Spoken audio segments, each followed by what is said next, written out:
saksi. Dan ini masih ada bekasnya. Dan masih ada berkasnya. Ada banyak. Cari aja di Google banyak itu kan. Ya iya dicantumkan. Itu kan sudah dari ini di Google banyak gitu. Ya. Ya baik, bahwa kita hari ini tidak memiliki tujuan untuk mempidanakan orang. Tidak memiliki tujuan untuk mempenjarakan orang. Kita punya tujuan untuk membebaskan orang. Nah kemudian menuju arah pembebasan itu harus melalui proses seperti ini. Karena ini jalan yang terbaik menuju pembebasan. Dan kemudian yang berikutnya adalah apa yang kita cari? Yang kita cari adalah rasa keadilan masyarakat. Yang bersalah harus dinyatakan bersalah dan yang tidak bersalah harus dibebaskan. Kemudian agar tidak terjadi simpang siur yang terus-menerus berkembang di masyarakat, sebaiknya Mabes Polri meskipun putusan hukumnya belum berubah karena kita baru mengajukan PK, tetap harus melakukan penyelidikan.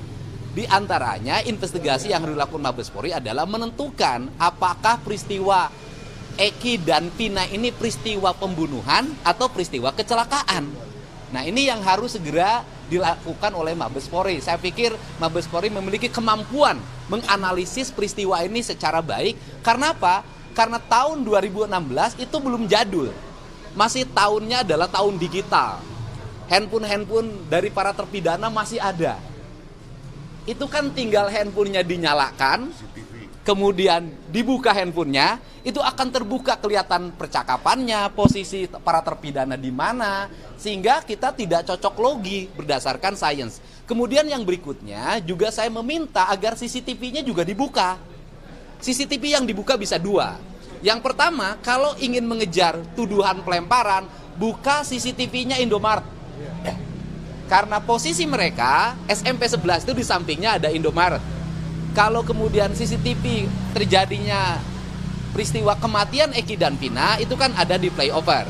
Kemudian dari sisi letak geografis, saya juga ada pertanyaan besar dari saya. Pertanyaan besarnya adalah, peristiwa Eki dan Vina meninggal itu di flyover berada di posisi Kabupaten Cirebon. Tetapi kenapa ditangani oleh Polresta Cirebon? Ini juga pertanyaan yang mesti dijawab sebenarnya dari sisi aspek SOP penanganan yang harus dilakukan. Itu saja pernyataan dari kami. Semoga pelaporan ini adalah pelaporan yang akan segera ditindaklanjuti.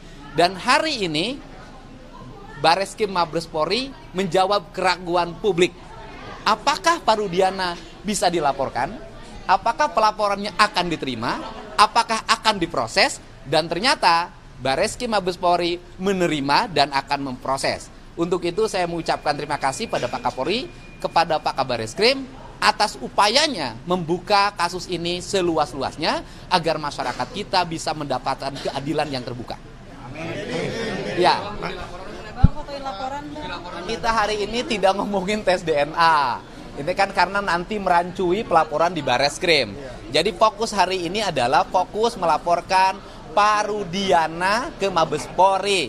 Dalam bahasa sederhananya, ya kan, kau yang berjanji, kau yang mengingkari.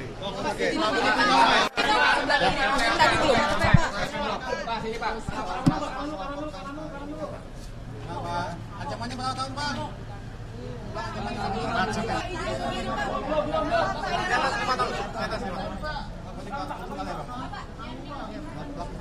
Saya.